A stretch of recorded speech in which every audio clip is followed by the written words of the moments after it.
दिखाऊंगा। ऐसा नहीं कि आपने जो बात एकदम कह दी पूरी कर दो, ऐसा नहीं, समय पे दिखाऊंगा। भीम आर्मी के साथियों से मुझे कहना, अपनी लीडरशिप से मुझे कहना, अनुशासन हमारी शक्ति है।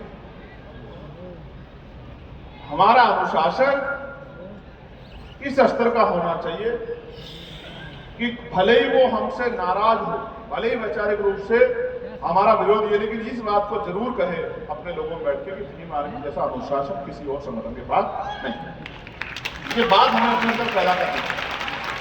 हालांकि मैं आपके अनुशासन पर टिप्पणी नहीं कर रहा हूं, लेकिन फिर भी मेरी इच्छा है कि देश का सबसे अनुशासित संगठन भीम आर्मी को होना चाहिए। भीम आर्मी एक ब्रांड है या नहीं, बताओ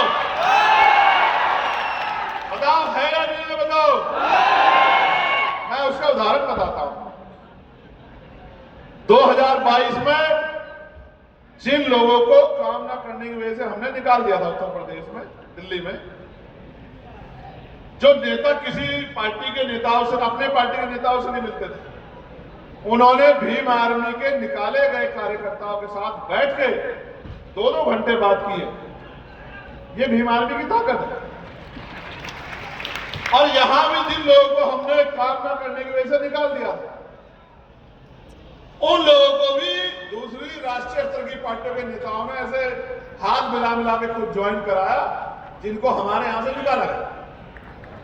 तो इस देश में अगर नेतृत्व का निर्माण हो रहा है, मजबूत कार्यकर्ता का निर्माण हो रहा है, जो न पुलिस से डरता, न कानून के झूठे शिकंजे से, न जेल से, न मुकदमे से, वो भीम आर्मी भारत एकता मिशन के नेतृत्व में है।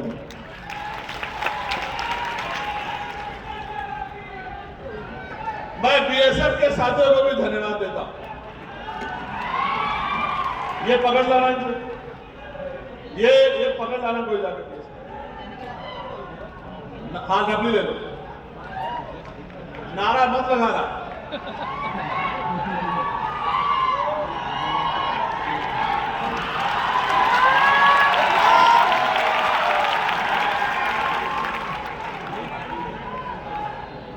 मेरा काम अनुवादियों को बजाना, ढबली बजाना नहीं।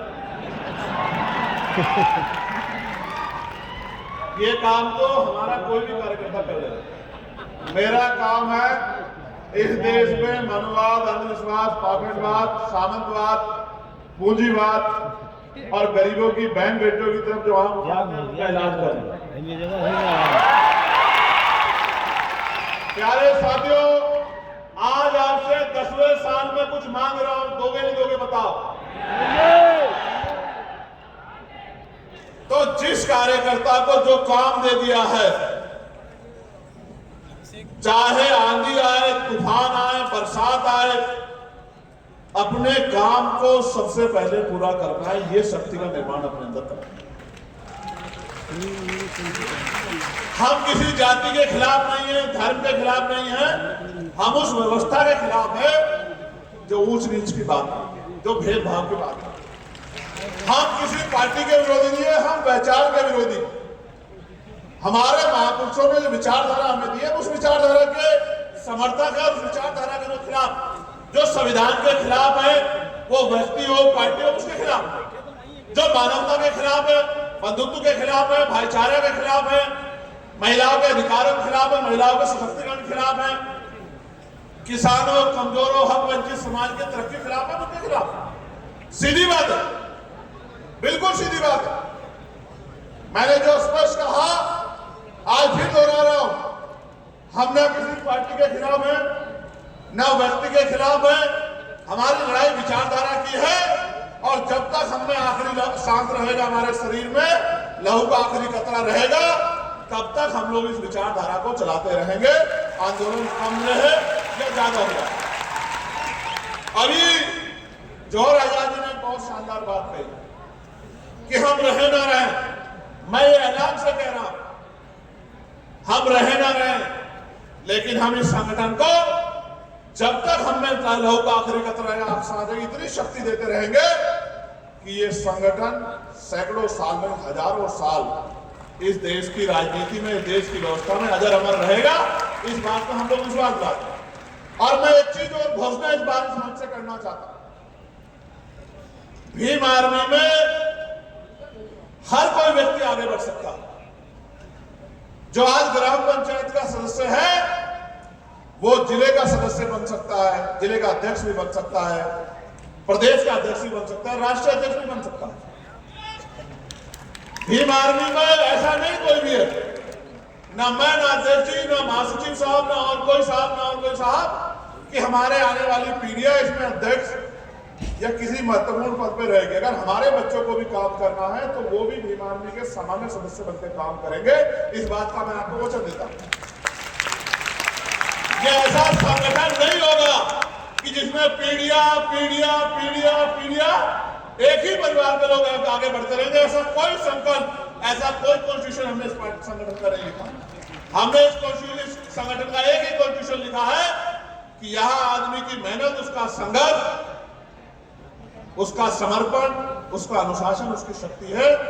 और ये उदाहरण है, अनिल जी गवाह है, जितेंद्र साहब गवाह है, बहुत सारे, सुनील बैरसिया जी गवाह, बहुत सारे लोग गवाह हैं कि जो अपने यहां विधानसभा के मेंबर रहे होंगे, विधानसभा के सदस्य रहे होंगे, विधानसभा अध्यक्ष रहे होंगे, जिले के अध्यक्ष रहे होंगे, वो अपने अपने प्रदेशों में अध्यक्ष भी रहे हैं और राष्ट्रीय कोर कमेटी के मेंबर भी हैं, राष्ट्रीय पदाधिकारी भी हैं। ये किसी छिपा हुआ नहीं, ये सत्य है।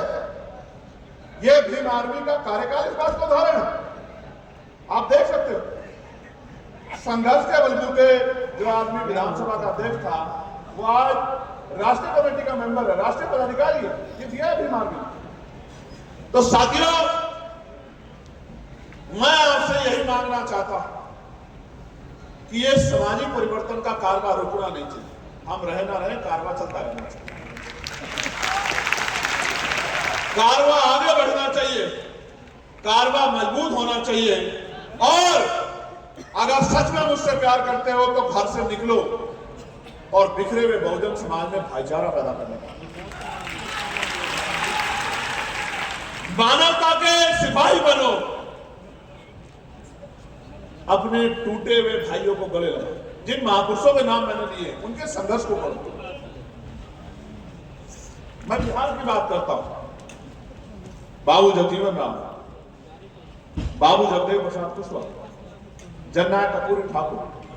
और मैं राजनीतिक वो हो सकता है, लेकिन मैं रामविलास पासवान जी के जो आज इस दुनिया में नहीं, मैं उनके काम को भी हम टिप्पणी नहीं कर सकते। उन्होंने भी बहुत कुछ करके दिखाया है।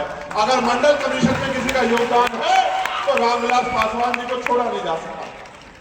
मान्यवर काशीराम साहब के साथ साथ श्रद्धेय रामविलास पासवान जी ने भी बहुत बड़ा संघर्ष किया है। इस बात को नकारा नहीं जा सकता। वो अलग बात है कि आज उनके बेटे उसी दल के साथ खड़े हैं जिस दल ने पिछड़ों के अधिकारों को रोकने के लिए एडी चोटी का जोर लगा दिया।